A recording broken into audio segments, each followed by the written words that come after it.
Savoir trouver la foi pour continuer à avancer avec Dieu. Savoir trouver la foi pour continuer à avancer avec Dieu. Bien-aimés, il y a des moments critiques dans notre marche quotidienne avec le Seigneur. Il y a des moments critiques.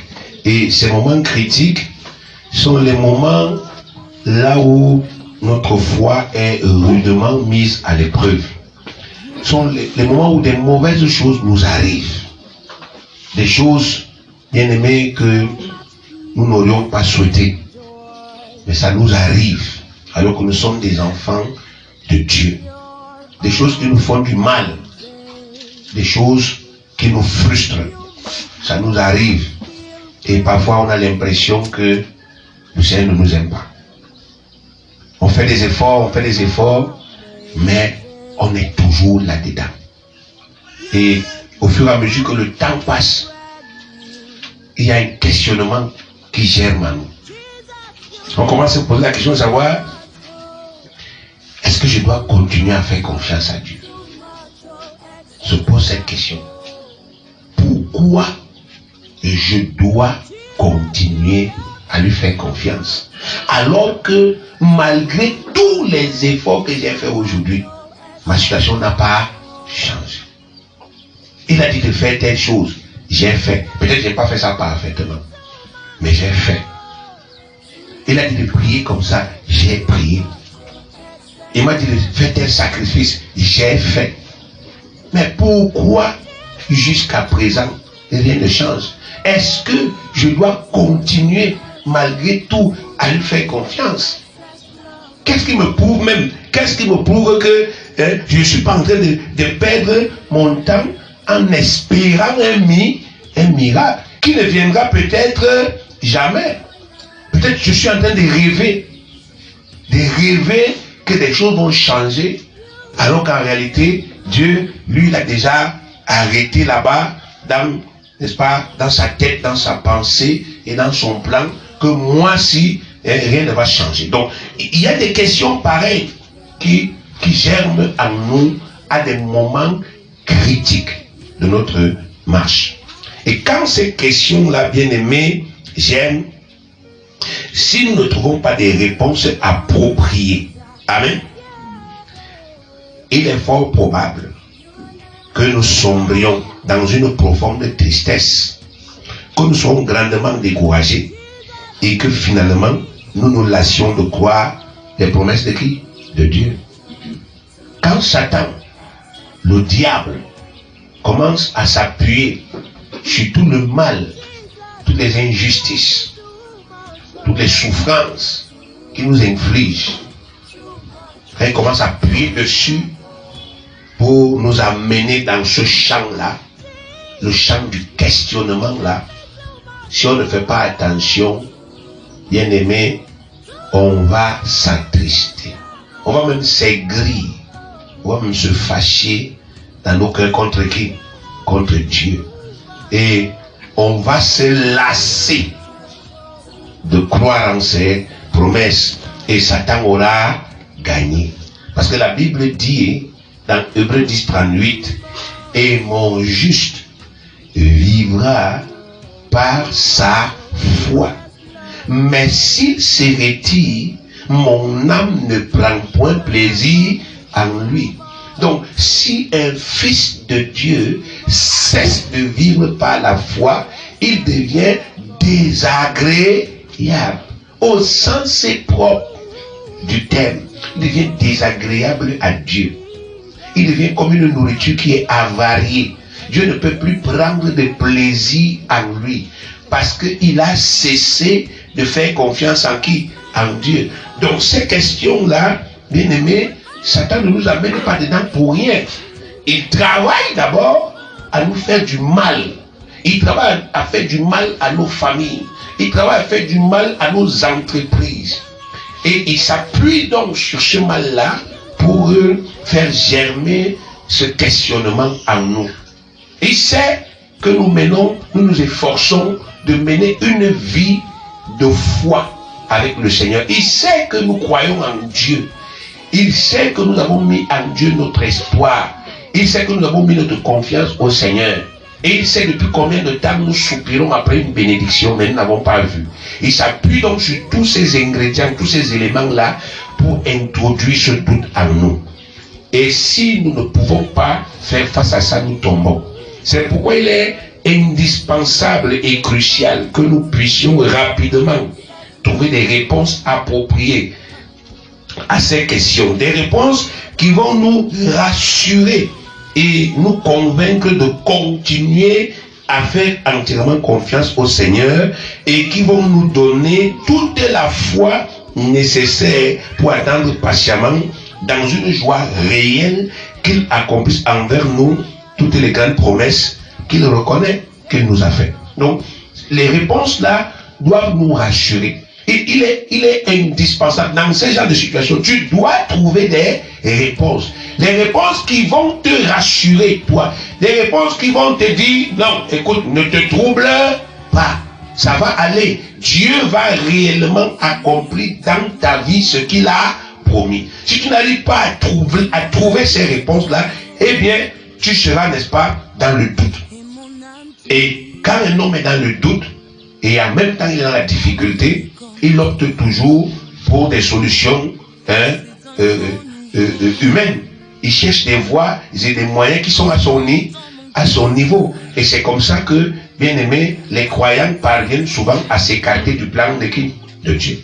Donc aujourd'hui, il faut que tu répondes à ces questions-là. Quand l'ennemi te dit, qu'est-ce qui te prouve que ça va s'accomplir? Qu'est-ce qui te prouve que là où tu es là, tu vas y arriver?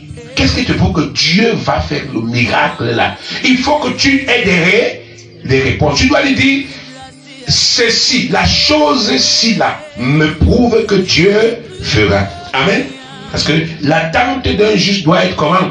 Joyeuse. C'est ce qui est écrit, Proverbe 10, 28. L'attente des justes n'est que joie, mais l'espérance des méchants périra. Alléluia. Si des justes avant nous ont réussi à attendre dans la joie, c'est parce qu'ils ont obtenu, c'est quoi? Ces réponses. Ils avaient quelque chose qu'ils pouvaient dire à l'adversaire. Ils avaient des réponses. Face au questionnement de Satan, il faut des réponses. Est-ce qu'un frère qui dit, ah, ne me pose pas des questions, Satan, laisse-moi. Ça, c'est pas une réponse. Ça. Vous ne pouvez pas faire taire un esprit qui a pour mission de créer le doute en vous en disant, laisse-moi, ne me parle pas. Il va te parler. Amen. Même en songe, il va faire comment? Il va te parler. Vous devez lui répondre. Vous devez lui donner des quoi? Des réponses. Vous devez dire qu'à cause de ça, ceci ne m'arrivera pas. Amen. Quand ce sont des attaques, ce sont vos enfants. Mais vous devez lui répondre. Mon enfant ne va pas mourir. Amen. Amen. Amen. Mais vous devez pouvoir lui dire, il ne mourra pas. Et vous devez pouvoir le lui dire avec toute l'assurance, la certitude, malgré ce que je vois, il ne va pas mourir. Et je dis même qu'il est guéri. Vous devez arriver à ce niveau. Alléluia. Alors, pour trouver ces réponses, je vais vous donner des pistes. Là où vous devez chercher. Commencez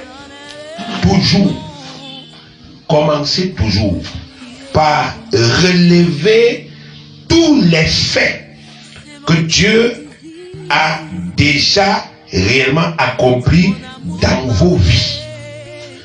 Commencez par relever tous les faits que Dieu a déjà réellement accomplis dans vos vies et appuyez-vous dessus pour vous rassurer vous-même quant à vos attentes actuelles. Est-ce que vous me suivez?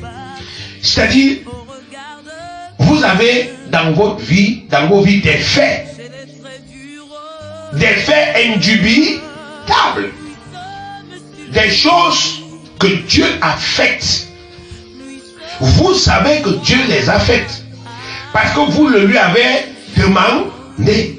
Vous l'avez dit à Dieu, fais comme ça. Et alors, Dieu a fait cette chose. Amen. Ce que Dieu a fait là, c'est une preuve de sa fiabilité. c'est une preuve qu'il est vivant. C'est une preuve qu'il fait des choses dans les vies de ceux qui croient. 1 Samuel 17, verset 37.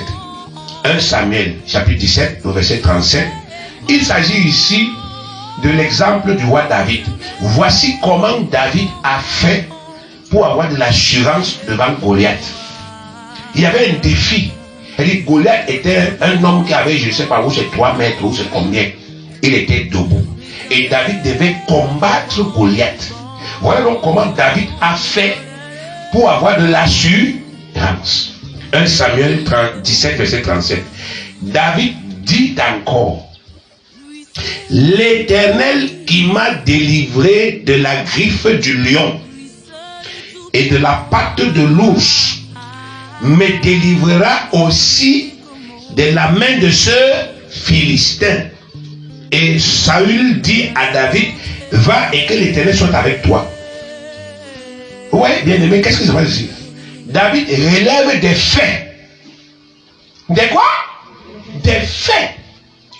Il avait eu à affronter un lion. Amen. Et l'Éternel l'en a délivré. Il a eu encore à affronter un ours. Et l'Éternel l'en a délivré. Donc, il s'est appuyé sur ces faits-là qu'il a vécu avec l'Éternel. Ce n'était pas un truc qu'il a vu au film. Il a vécu ça. Il s'est appuyé sur ça pour dire à son roi que laisse l'Éternel. Il y a des faits dans ma vie. Il y a des faits d'armes de Dieu dans ma quoi? Dans ma vie. J'ai déjà vu Dieu faire des quoi? Des choses. Amen. Dans ma quoi? Dans ma vie. Je l'ai déjà vu. Le Dieu qui a fait les premières choses fera aussi ce que j'attends qu'il fasse comment? Aujourd'hui. Vous voyez comment ces gens étaient intelligents. Alors que nous, tu trouves un frère, la bouche est attachée comment? C'est comment, frère, hein? Il faut laisser. Depuis que je suis là, le truc c'est toujours là. J'ai pris comme si je ne pris pas. Il fait les rimes, hein? Les là, les pas, ça apparaît. Et il est en train d'adorer le diable. Parce que les murmures et les plaintes, c'est la gloire de qui? De Satan. Il a déjà oublié. Bien aimé. Le frère vient de témoigner ici. Il nous a dit que Satan est capable même de bloquer un ordinateur pour qu'on ne vous paye pas. Vous croyez que c'est un amusement? Vous croyez que c'est un jeu? Donc vous croyez que c'est vous faire oublier des faits que vous avez vécu que lui ne peut pas. Vous croyez que l'oubli c'est passif? C'est une activité satanique qui vous fait comment? Oublier. Il y a des gens qui oublient tout et facilement. Tu peux lui dire maintenant fais comme ça. Il fait quoi? Il oublie. Il ne se pose pas la question, mais pourquoi j'oublie tellement? Le diable nous fait oublier des choses. C'est pour ça que Dieu dit que nous devons constamment nous remémorer. Est-ce que ce remémorer c'est passif? C'est pas un travail? C'est pas un travail bien aimé. C'est un travail intellectuel. Comment Dieu peut nous donner l'intelligence? Et les gens prennent leur intelligence, ils jettent ça à la poubelle. Le domaine de l'âme, de la personne, il y a beaucoup de facultés que nous avons et nous devons les utiliser. Nous avons une mémoire de stockage. Mais les gens ne s'arrêtent jamais pour aller fouiller les souvenirs. Ils avancent seulement comme ça. Et Satan en profite pour courir ça. Bien aimé, une seule chose que Dieu a faite dans ta vie est capable de donner le courage pour défier ton Goliath actuel. Amen. Mais pourvu que la chose là vive où? Où? Dans ta tête. Où? Dans ta tête. C'est là le siège du combat. Amen. L'intelligence humaine est quoi? La reine du combat spirituel. C'est là où la lutte se passe. Non, ça va marcher. Non, ça va pas marcher. Non, ça va marcher. Ça se passe où? Où? Non, tu es guéri. Non, tu n'es pas guéri. Non, tu es guéri. Non, tu n'es pas guéri. Non, tu es guéri. Ça se passe où? Dans la tête. Non, tu es délivré au roi. Ah, tu n'es pas délivré au roi. Sang ici. Non, tu es délivré. Non, tu n'es pas délivré. Amen. Où? Dans la tête. Satan rentre dans les têtes de qui? Des gens. Parce qu'il sait que c'est là où il est le plus fort. Il réussit à pénétrer ta tête et à t'inspirer, bien aimé, une idée, même s'il s'appuie sur les faits, l'idée là va te tuer. Amen. Parce que l'homme reste et demeure le produit de sa croyance. Et la croyance émanera toujours de ce qu'on t'a enseigné. Alléluia. Satan applique la loi de Dieu pour nous tromper. Amen. On ne peut nier un fait qui est avéré. On ne peut pas nier. Ça s'est passé. Chaque miracle que Dieu a accompli dans nos vies, même s'il paraît minime à nos yeux, c'est un miracle. Et ça constitue une preuve tangible de son existence, de sa puissance et de sa fiabilité. Parce que ce sont les choses que Satan vient attaquer. Oh, tu ne peux pas quand même dire que Dieu n'existe pas, mais il peut te dire, est-ce que tu crois que la parole de Dieu est fiable? Est-ce que tu crois que la guérison spirituelle, c'est fiable? Tu crois que si on te pose seulement les mains, ça suffit? C'est pas, vous dites que vous n'avez pas fait la terminale. Satan vous a déjà même amené jusqu'au doctorat. Vous faites des trucs de philosophie dans vos têtes, vous ne savez même pas. Vous discutez avec qui? Avec lui. Il dit, t'aimes la fiabilité en guérison spirituelle. C'est dans la tête, hein? Et tu te mets à composer. Thèse et antithèse, c'est où? Et tu es là, tu dis, oh, j'ai essayé de fréquenter. Tu as essayé de fréquenter. Il te fait fréquenter par force. Tous les jours. Dans ta quoi? Dans ta tête. Et si tu es paresseux pour les choses de l'intelligence, il te tape. Amen. Il fait comment? Il te tape. Il te bat. Et ça se ressent dans ta quoi? Dans ta vie. Oh, que le Seigneur vous aide. Si hier, en nous appuyant sur une promesse de la parole de Dieu, nous avons cru et nous avons pratiqué rigoureusement les principes bibliques conditionnant cette promesse, et si nous avons obtenu le résultat que la parole de Dieu promet, alors nous avons une preuve tangible de ce que Dieu dit. Amen. Nous avons une preuve que ce que Dieu dit marche. Nous avons des preuves là, mais parfois on ne sait pas qu'on a de quoi? Des preuves. Amen. Et quand l'ennemi vient, on commence à fouiller. On vient d'abord chercher la Bible. Non, il y a une Bible dans ta vie. Il y a des paroles de Dieu dans ta vie qui sont déjà accomplies. Cesse d'abord d'aller fouiller la quoi? La Bible. Parfois tu ne sais même pas là où tu dois aller fouiller. Amen. Commence à fouiller ta tête. Alléluia. Commence à fouiller ta tête. Comment te dire que Dieu m'avait dit concernant telle chose que je dois faire comme ceci. J'avais fait et ça s'était accompli. Donc ce que Dieu dit fait comment? Marche. Et bien aimé, à partir du moment où nous avons réveillé ces souvenirs, nous devons les utiliser. Amen. Nous devons utiliser ces souvenirs, les souvenirs de ces fêtes-là, comme des preuves pour affirmer à nous-mêmes d'abord et pour affirmer à l'adversaire, quand il vient envahir nos pensées par le doute, que la parole de Dieu est fiable à 100%. Ceci, c'est la parole de Dieu, c'est la vérité, c'est la Bible. Bien aimé, même si je meurs aujourd'hui, ça ne veut pas dire que la parole de Dieu n'est pas la quoi? La vérité. Même si je termine ma vie sans jamais accéder à ce que Dieu m'a promis, ça ne change rien. La parole est la vérité. Mais la parole doit devenir ma vérité. Vous comprenez la nuance? Elle doit devenir ma quoi? Ma vérité, c'est-à-dire ma norme. Et pour que j'accepte la parole comme ma norme, il faut que j'ai des preuves que ça fait quoi? Ça marche. Je rentre simplement dans ma tête. Je dis, mais Seigneur, tel jour, j'étais comme ça, j'avais même pas 5 francs. J'étais devant, j'étais buté. Il n'y avait personne qui pouvait m'aider. J'ai prié, j'ai prophétisé. J'ai dit, avant que le soleil ne se couche, je vais recevoir ce dont j'ai besoin. Et c'est comment? Arrivé. Mais j'ai une preuve que ça fait quoi? Ça marche. Seigneur, j'étais malade. Moi, j'étais malade. Il y avait quelque chose dans mon ventre. Seigneur, je suis parti à l'église. J'ai demandé à un frère, pose-moi la main où? Et si, il a posé la main, il a prié, la chose là a disparu. J'ai une quoi? J'ai une quoi? J'ai une preuve. Amen. Mon enfant a été attaqué. Ce n'est pas qu'on m'a dit. Parce que Satan vient. Vous savez que Satan attaque même les preuves. Ah, tu crois que c'est toi qui l'as guéri? Ah, seulement que la fièvre finit seule. Hein? La fièvre finit seule. Allez lire Luc. Vous allez voir que quand la belle-mère de Pierre avait la fièvre, c'est pas fini seule. Amen. On dit que Jésus a quoi? Menacé la fièvre. Il a dit, dégage de là!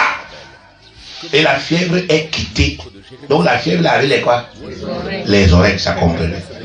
Ah, c'est ce que vous ne savez pas. Beaucoup de choses qui vous attaquent, ça a les quoi? Mais vous ne savez pas. Amen. Donc premièrement, je pars chercher dans ma propre pensée les souvenirs des faits. Je les relève. Ce sont des faits, on ne nie pas. Quand quelqu'un se met à vous parler. Vous savez, aujourd'hui, ce qui détruit le christianisme, c'est que les gens qui n'ont aucune expérience pratique avec Dieu sont des enseignants. Amen. Ils sont des pasteurs, ils sont des enseignants.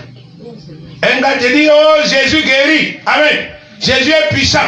Après, tu lui demandes, tu as déjà vu Jésus guérir quelqu'un? Il dit, mais c'est pas écrit. Est-ce que tu dois te mettre à enseigner ce que toi, tu n'as pas encore eu comme quoi? Preuve. Si quelqu'un t'entend, donc il te dit, guéris-moi. Tu dis, non, je t'ai dit que c'est Jésus, non? C'est moi Jésus. Appelle Jésus, il te guérira. Non. La sagesse, c'est d'enseigner sur ce dont on a les quoi? Les preuves. Quand je dis à quelqu'un que Jésus délivre, il chasse les démons. Mon frère, j'ai déjà vu. Amen. J'ai déjà comment? Vu. J'ai les preuves. Je peux citer. Je peux citer que le frère tel, la soeur telle, l'oncle tel. Amen. Jésus a délivré ce que j'ai vu avec mes quoi? Mes yeux. Quand je te dis que Jésus, n'est-ce pas, effectivement, relève les paralytiques, j'ai vu avec mes quoi? Mes yeux. Il m'a amené, dit, arrête-le, tu lui dis, lève-toi. J'ai arrêté le paralytique, il sait comment lever. J'ai une preuve. Donc après avoir vu ça, tu crois que je peux trembler devant quelqu'un qui a la fièvre? J'ai déjà vu le paralytique. Je te dis que Jésus ouvre les yeux de l'aveugle. Est-ce que je n'ai pas vu? Pose-lui les mains, déclare que ses yeux s'ouvrent. Ça fait comment? Ça s'ouvre. Donc quand quelqu'un va avoir un bouton à l'œil, j'aurais peur de prier. Alors j'ai vu les yeux qui étaient gâtés et qui ont commencé à quoi? À voir. C'est ce que nous avons comme expérience qui nourrit notre quoi? Foi. Amen. C'est ça qui nourrit notre foi. Vous avez vu comment Jésus m'a délivré de plusieurs situations difficiles. Je crois que je vais trembler quand une autre va venir. Je ne vais pas trembler. Amen. Ton bailleur te menace. Il dit, j'arrive là-bas demain. Tu pries au nom de Jésus.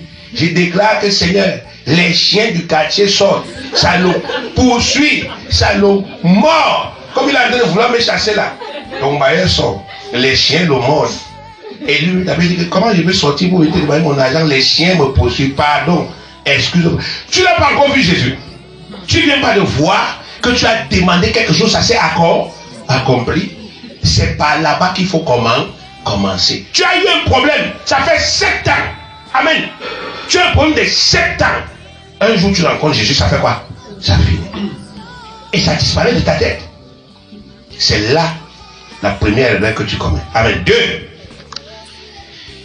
Et nous devons regarder au miracle que Dieu a effectivement accompli dans les vies de nos frères et de nos sœurs dans l'assemblée.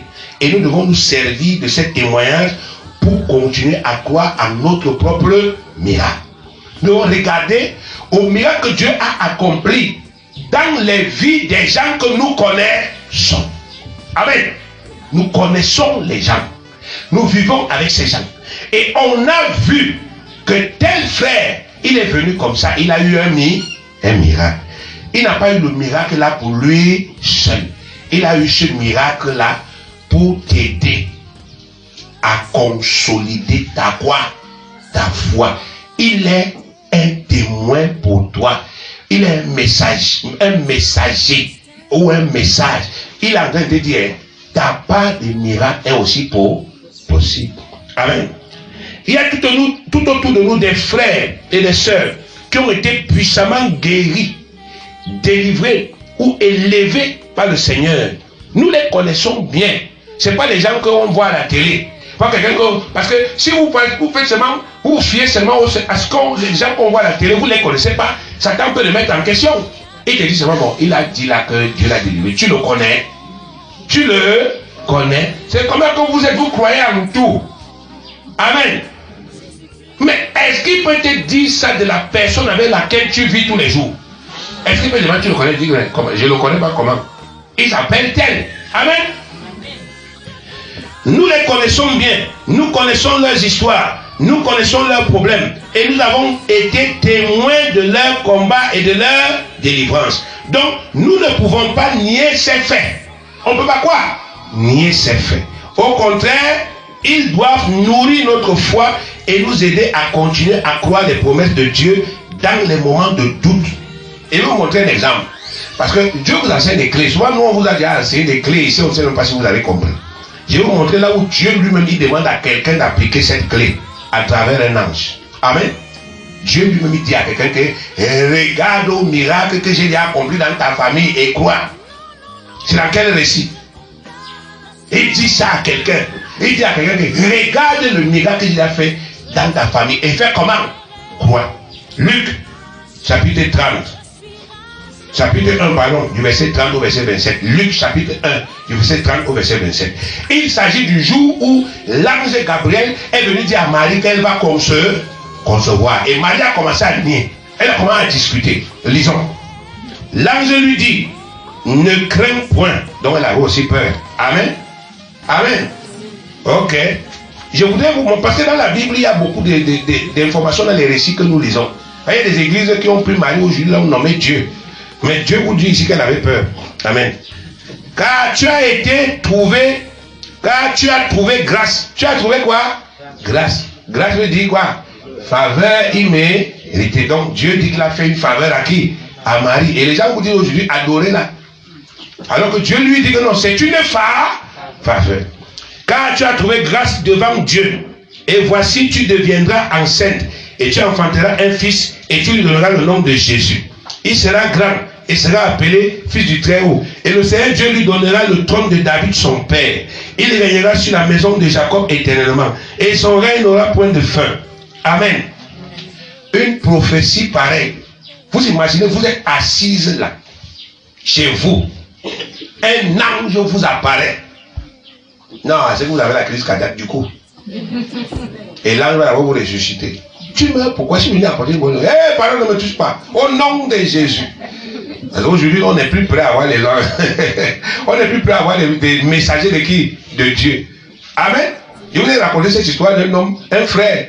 Il a dit que non, il faut que Dieu m'apparaisse aujourd'hui. Dieu doit m'apparaître. Et à minuit, il se lève. Il commence à prier. Seigneur, tu es mon Père. Tu ne peux pas me laisser comme ça. Il faut que tu m'apparaisses. Frère, quand il prie comme ça là, il sent la fraîcheur entrer à la maison. Amen. Un petit vent, ça bouge les rideaux. Et la fraîcheur fait comment? Ça arde. Il dit, oh! J'étais pas sûr que tu allais répondre. Hein? Non, non, non, vraiment. Si c'est toi, il faut laisser. Comment? Non, pardon, excusez-moi, j'ai blagué. Alors, Seigneur, est-ce que je peux te déranger? Depuis là où tu es au ciel, là, c'est bien. Parle-moi, étant où? Étant là-bas.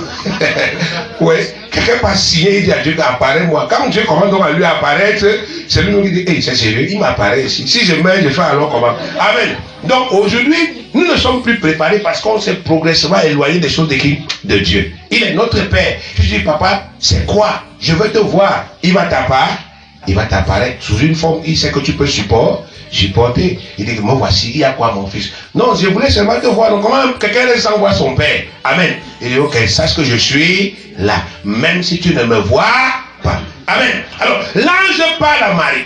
Donc tu auras un fils, il sera roi, il sera. Marie regarde comme ça.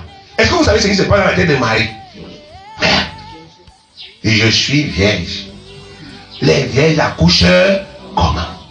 Donc pendant que l'ange a donné parler, au lieu que Marie dit Amen, Amen, elle est là, elle dit Donc elle est dubitative. Ce n'est pas moi qui dis. Marie dit à l'ange, comment cela se fera-t-il, puisque je ne connais point d'homme? L'ange lui répondit, le Saint-Esprit viendra sur toi et la puissance du Très-Haut te couvrira de son nom. C'est pourquoi le Saint-Enfant qui naîtra de toi sera appelé Fils de Dieu. Maintenant, regardez la clé, verset 36.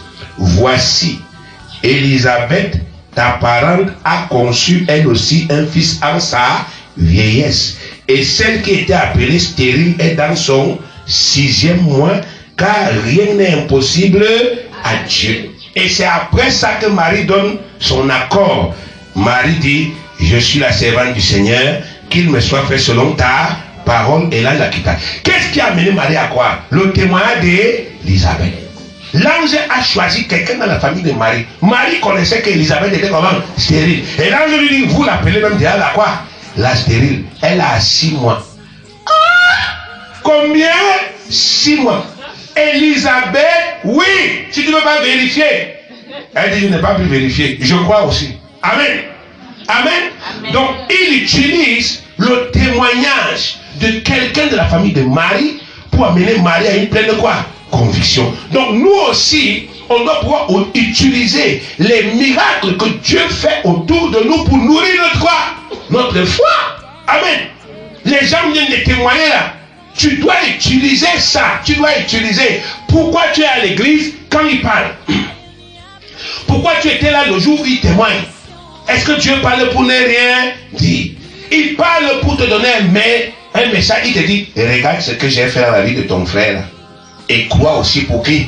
Pour toi. Amen. Troisièmement, nous devons nous replonger. Nous devons nous replonger dans les contextes bibliques pour voir tout ce que les croyants d'hier ont vraiment souffert avant d'entrer dans leur repos. Amen. Nous devons nous replonger dans les contextes bibliques pour voir ce que les croyants d'hier ont vraiment souffert avant d'entrer dans leur repos. Quand nous lisons la Bible de façon superficielle, en ce qui concerne les témoins des héros de la foi, nous ne pouvons pas discerner clairement combien ils ont parfois souffert avant d'entrer dans le repos qu'on leur avait promis. Donc quand nous lisons l'histoire de Job, mais de façon superficielle, on ne peut pas imaginer réellement ce que Job a souffert avant d'entrer dans le quoi? Le repos. Quand c'est l'histoire de David, on ne peut pas en survolant. On va seulement chercher là où on a vu que non, David a été béni, David a été établi. Mais on va négliger une série, n'est-ce pas, effectivement, d'informations relatives à la souffrance que Satan lui a infligée et qu'il a bravé avant de s'asseoir sur le quoi? Sur le trône. Amen. Et quand des souffrances similaires, nous sont infligées, nous avons du mal à continuer à croire les promesses de Dieu dans ces conditions parce que nous estimons ne pas les mériter, nous estimons ne pas mériter ces mauvais traitements et, n'est-ce pas, nous estimons que Dieu fait mal. Dieu n'est pas bien envers qui? Envers nous. Nous ne comprenons pas que, en réalité, ce n'est pas Dieu qui fait mal. Amen. Mais c'est Satan qui fait quoi? Mal. Mais Dieu permet, comme il a permis dans le quoi? Le passé. Parce que Dieu, il enseigne au lycée technique. Amen. Il enseigne où? Au lycée technique. Au lycée technique, quand on t'enseigne, on t'apprend la maçonnerie. On te dit, bon, le parpaing à telle dimension, ainsi de suite et tout. Recopie là. N'est pas bûcher. Reviens le lendemain. On va te dire, laisse d'abord les cahiers ici, allons au chantier. Amen. On t'a dit que le parpaing est comme ça, on machin. Fabrique-nous le quoi? Si tu loupes là, tu as 0. Amen. C'est là où tu comprends. Ah, donc ici là, c'est qu'on te dit, tu fais. On te dit, tu quoi? Tu fais. Donc Dieu lui ne te dit pas que tu es fort. Et il s'arrête où? Là. Il te dit que tu es fort. Et il t'amène sur le quoi? Sur le terrain. Pendant que tu es là, tu as rien de t'échauffer, l'adversaire t'a lu aussi. Bim! Dieu te dit que je t'ai dit que tu es fort. Tu es fort. Seigneur, est-ce que c'est comme ça? Pendant que l'adversaire, lui, le combat, il a commencé à aller, tu dois encore, bim! Bah, tu t'énerves, tu enlèves les gars, tu dis, bon, je ne suis même plus là. Si c'était comme ça, c'est comme ça. Si ça veut me dire qu'il ne vient pas, il dit que non, tu es fort. Je suis en train de t'apprendre. J'ai une révélation comme ça qu'il m'a donnée. Amen. Il m'a donné cette révélation quand je lui ai dit que mes pères, c'est même quoi? Amen. J'ai dit, j'ai crié. J'ai dit, mes pères, qu'est-ce qui ne va pas? Mais c'est quoi? Ce sont mes doigts. Ou bien, il y a quelque chose qui s'est effacé dans la Bible entre temps. Il m'a répondu. Il m'a dit, non, mon fils, je suis en train de montrer à l'adversaire que tu es fort. Amen. J'ai dit, comment? Non, tout ce que j'encaisse là. Il dit, oui. Je lui montre que tu es comment? Fort. J'étais fortifié. Tu peux encaisser. Je lui dis que voilà, ça a cuit. Amen. Mais quand tu rentres maintenant dans la vie, tu vois que les gars savaient cuire sur eux avant nous. Amen. Savaient cuire sur qui? Sur eux. Avant nous. Ils sont passés par des choses inimaginables. Mais ça ne les a pas empêchés de croire et d'obtenir leur bénédiction. Alléluia. Acclame le Seigneur bien-aimé. Il t'a donné la force. Amen. Il est indispensable que tu rentres dans les Écritures pour que tu vois comment quelqu'un comme toi a quoi? Souffert. Mais il a gagné. Amen. Il est indispensable que tu vois comment les gens ont peiné. Parce qu'ils sont arrivés à des niveaux, ils se disaient que rien ne peut plus changer. Mais ils ont supporté. Et ça a quoi? Changé. Job. Job bien-aimé, quel est le témoignage que Dieu donne de Job? Il dit, il est intègre comment? Droit, craignant Dieu et se détournant de quoi? Du mal. Mais en un seul jour, il a tout perdu. Il a perdu ses biens, il a perdu ses animaux, il a perdu jusqu'à 10 enfants. Job avait 10 cercueils devant lui. Quand tu te plains, est-ce que tu penses à Job? Quand tu te lamentes tout le temps, est-ce que tu as déjà vécu la moitié de la racine carrée de ce qu'il a vécu là? On ne te le souhaite même pas. Parce qu'aujourd'hui, il y a beaucoup d'enseignants, ils enseignent sur Job. Tu dis non, c'est parce que Job a eu peur. Tu n'as jamais eu peur? Est-ce que tu n'as jamais eu peur, frère? Soyons sérieux. Soyons sérieux. Donc toi, tu n'as jamais eu peur. Il faut laisser. Il faut laisser. Il faut faire profil bas. Le récit de Job, ce n'est pas pour exalter la peur. Le récit de Job, c'est pour exalter la foi d'un homme. Amen. La foi d'un homme dans la détresse, dans le drame. Quelqu'un a vécu l'impensable, l'inimaginable. Lisons Job 2, versets 7 à 10. Job chapitre 2, versets 7 à 10. Ici, il a déjà tué tous les enfants de Job. Il a déjà appauvri Job. Job est déjà humilié. Mais il ne s'arrête pas là, dans sa méchanceté. Allons-y. Et Satan se retira de devant la face de l'Éternel. Puis il frappa Job d'un ulcère malin. Quand on dit aux gens que la maladie vient de Dieu, ce n'est pas ce qui est écrit ici. Il frappa Job d'un ulcère malin, depuis la plante du pied jusqu'au sommet de quoi? De la tête. Il n'est pas bon, frère. Il n'est pas bon. Et Job prit un tesson pour se gratter et il s'assit sur la cendre. Sa femme lui dit, ce n'est pas fini. Il a besoin de sa femme pour l'aider dans cette histoire. Mais regardez ce que sa femme lui dit. Tu demeures ferme dans ton intégrité. Job, après tout ce que Dieu te fait là, tu me dis que tu continues d'être pasteur. Quand je parle la prière de 8 heures à la CD, avec tout ce que tu vis là, tu demeures intègre. Elle lui dit que quoi? Maudit Dieu et meurs. Elle ne dit pas maudit Dieu, on meurt. Maudit Dieu, toi tu es trop poisseux. Moi j'ai même encore une chance de me marier. Amen. Mais Job lui répondit, mais Job a vraiment vécu sa frère. Moi je suis persuadé que cette histoire-là, le jour où sa femme lui a dit ça, ça lui a fait un choc. Amen. Et j'ai dit que, mais comment?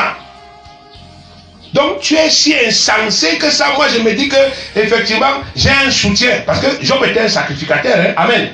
Et sa femme jouissait des honneurs. Elle était la femme de qui? De qui? Du sacrificateur. La femme de l'homme de qui? De Dieu. Donc elle jouissait de tous les honneurs. Elle jouissait de tous les biens. Elle jouissait de toutes les richesses. Au nom de qui? De Job. Mais le jour où Ça cuit sur Job. Elle lui dit que maudit Dieu, tu fais comment? Tu meurs.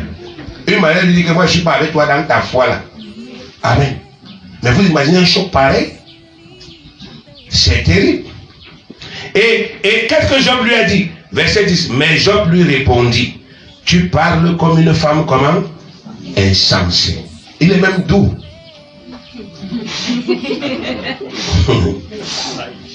il a été très doux. C'était un grand homme vraiment. Nous saluons sa mémoire. Et il lui dit quoi? Nous recevons de Dieu le bien. Et nous ne recevrions pas aussi le mal. Amen. Il dit que quand Dieu nous donne ce qui est bien, n'est-ce pas, on accepte. S'il permet ce qui est mal, acceptons aussi. Et on dit quoi? En tout cela, Job ne pécha point par ses lèvres. N'ouvrit pas sa bouche pour blasphémer. Et Job 42, verset 10. Après que Job ait rempli son épreuve, Job 42, verset 10, on dit, l'Éternel rétablit Job dans son premier état. Quand Job eut prié pour ses amis, et l'Éternel lui accorda le double de tout ce qu'il avait posé. C'est important ici, un bien-aimé, ce que je viens de vous noter là. Souvent tu pries, Seigneur, le Seigneur t'a dit non, j'étais déjà ouvert la porte. Mais seulement il y a un problème dans ta vie. Tu as beaucoup de colère et de rancœur contre les gens qui t'ont fait du mal pendant que tu faisais comment? Tu souffrais. Tu calcules la bénédiction là pour te venger. Amen. Job n'était pas comme ça. Amen. Lui, il est allé jusqu'à prier pour les gens qui ont passé le temps, le persécuté pendant son épreuve. Et dès qu'il a prié pour eux, Dieu a quoi? Il a rétabli. Vous avez des plans dans vos cœurs. Seigneur, premier jour j'aurai l'argent là. Aïe, Seigneur. Le type là va voir avec ses yeux comme ça. C'est pas qu'on va lui dire, c'est qu'elle veut lui faire. Et Dieu est là. Il dit, oh, ça ne peut pas arriver. Mon fils, ma fille, ça n'arrivera jamais. Le jour où elle veut me marier, le jour où elle veut me marier, meuf, pas les petits mariages qu'elle a fait là, elle se vante que quand moi, je veux me marier, je dis, oh, tu viens encore de repousser ça. Je veux encore un an de renouvellement de l'intelligence. On ne se marie pas pour se venger. Amen. On n'attend pas l'argent pour se venger. Vous êtes ici, il y a parmi vous les gens qui se sont lancés, même dans les affaires, parce qu'ils veulent montrer qu'ils sont quelque chose. Si vous êtes honnête, est-ce que vous avez prospéré? Vous ne pouvez pas. Amen. Amen. Mais regardez les frères de Joseph, quand ils sont arrivés devant Joseph, quand Joseph leur a dit, c'est moi, il dit, wonderful, on est mort. On est comment? On est mort. Qu'est-ce que je veux dire? Oh petit, pourquoi tu te trouves? Est-ce que c'est vous qui m'avez vendu? C'est Dieu qui m'a envoyé ici, il savait qu'il y aurait la famille. Assez romance. Frère, combien parmi vous êtes capable de le faire? Combien? Il faut vous poser des vraies questions. Hein? Combien parmi vous êtes capable de pardonner aux gens qui vous ont offensé? Parfois, si les gens vous offensent tout le temps, hein, c'est parce que vous avez un problème de pardon dans votre vie. Je ne sais pas si vous me comprenez. Parfois, c'est parce que vous avez un problème de quoi? De pardon. Ah, moi, on me parle trop. Hey, pourquoi c'est seulement à toi qu'on fait ça? Parce que tu as un problème. Ton cœur n'est pas encore propre. Amen. La tentation doit venir de te venger. Il y a même des gens qui t'ont humilié. Amen. La tentation doit venir que tu te venges. La tentation doit venir que tu désires les humilier aussi. Ça doit venir. Mais tu dois te rappeler que Dieu a dit, à moi la vengeance, à moi la quoi? La rétribution. Seigneur, il m'a fait mal. Hein. Ce qu'il m'a fait là, ça fait mal. Comment? Fait mal au cœur. Mais je lui parle. Je lui parle. Au nom de qui? De Jésus. Et j'oublie. Alléluia. Vous voyez, bien aimé, Job a tenu une chose terrible, mais il a continué d'aimer Dieu. Et il a gagné son combat. On l'a rétabli. Alléluia. Il n'a pas chassé la femme là. Hein? Et non, il n'a pas chassé. Amen. Il n'a pas chassé. Il a seulement regardé comment il dit que vraiment, tu es l'ondem de la femme. En tout cas, je crois que Dieu va te transformer. Je t'ai épousé, je t'aime, je ne peux pas me séparer de toi, on va rester. Amen. Mais je suis persuadé qu'elle s'est convertie. À cause de l'amour que Job lui a manifesté. Parce que Job ne l'a pas répudié. Parce que je suis persuadé qu'elle a eu honte du fait que mon mari a lutté comment? Seul. Je l'ai abandonné. Elle a eu quoi? Honte. Si elle était normale, elle a eu honte. Et elle s'est repentie. Alléluia. Et maintenant, en quatrième position, bien aimé, nous devons réexaminer minutieusement tout ce que Dieu dit de lui et tout ce qu'il dit au sujet des promesses qu'il nous a quoi faites. Amen. Il faut rentrer encore. Va lire ce que Dieu dit qu'il est. Parce que quand tu t'effraies souvent ou quand tu te poses des questions, c'est parfois parce que tu ne connais pas ce qu'il est. Alléluia. Ou bien ce qu'il dit au sujet de ses promesses. Dieu ne se renie jamais. Je vous jure, bien aimé, la chose que tu attends, c'est peut-être le milliard. Et je peux te dire que là où tu attends, là où tu es là. Amen. Même si, n'est-ce pas, effectivement, on te donne 800 doctorats, tu ne peux pas savoir comment le milliard là va faire comment venir. Tu ne peux pas savoir comment tu seras délivré. Tu ne le peux pas. Mais Dieu le sait. Même si ça te paraît impossible, je te jure, frère, si tu connaissais Dieu, tu allais rester tranquille. Il est le créateur du ciel et de quoi? De la terre. Genèse 1, verset 1. Dieu, au commencement, fit quoi? Il créa.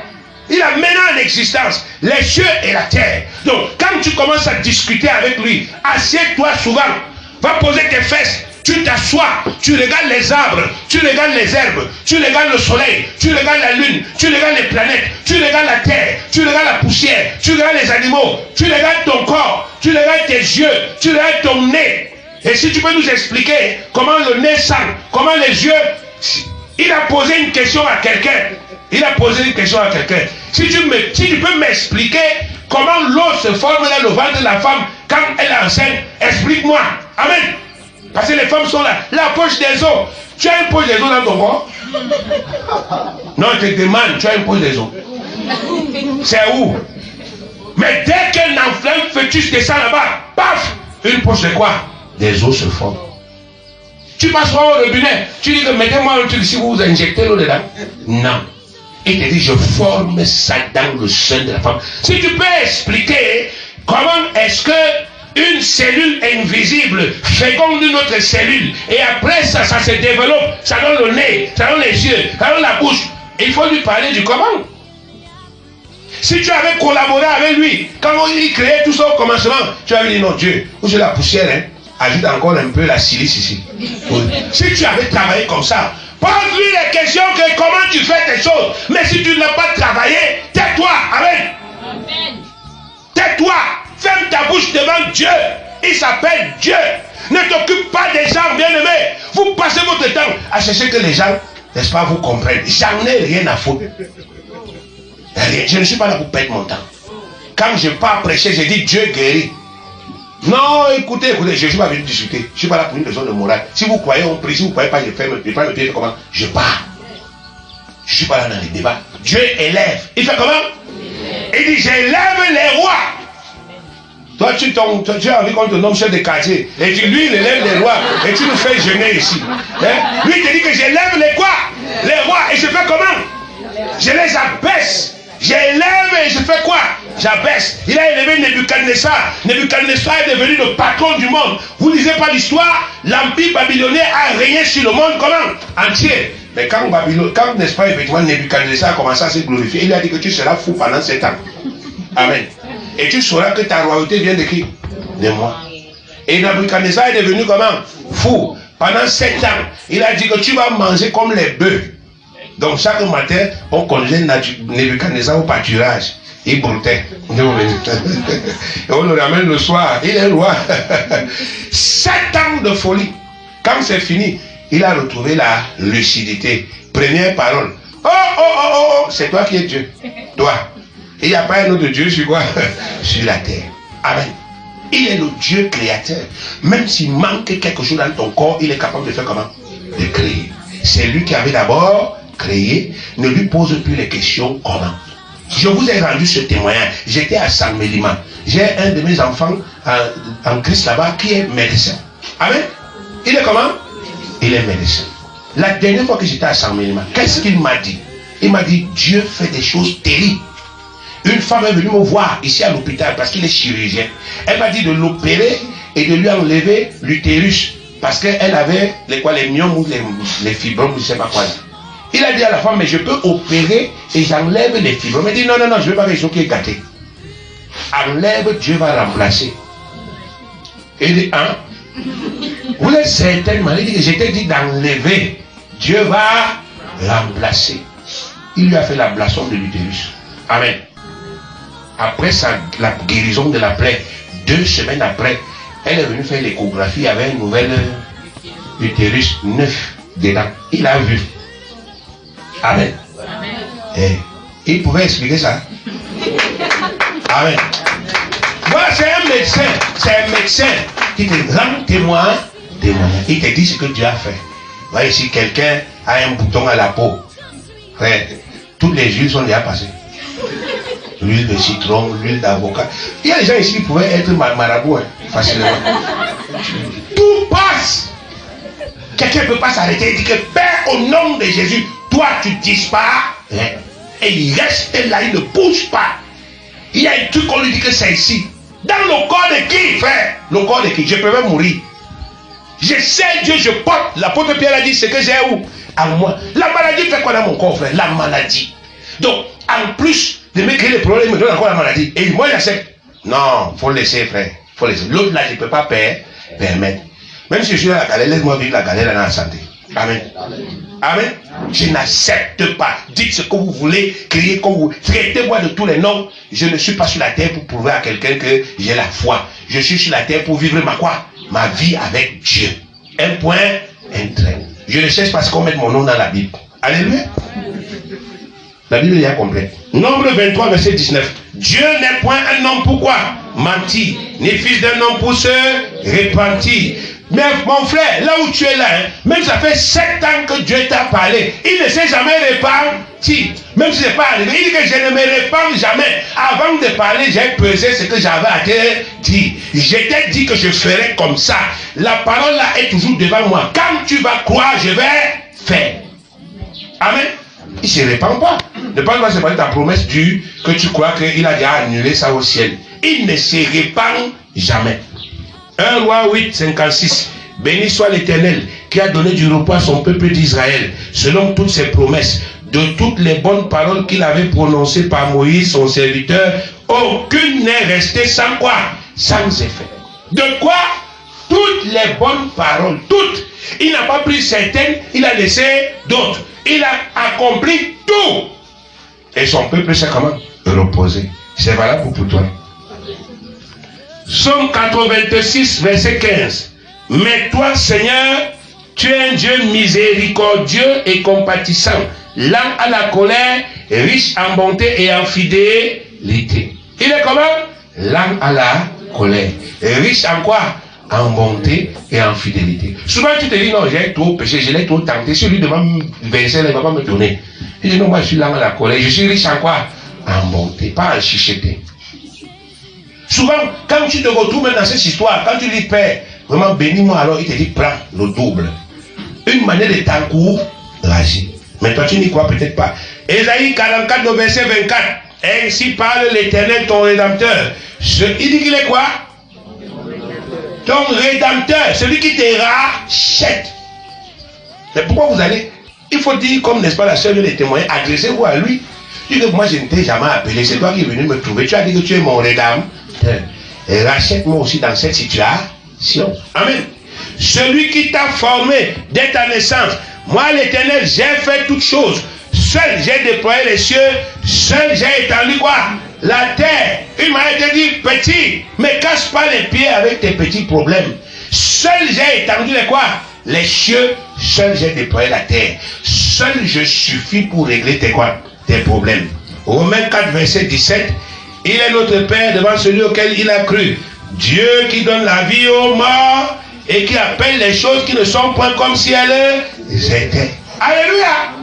Oh, amen, mon frère. Il faut commencer à prendre possession de tes biens comme si c'était une réalité. Amen.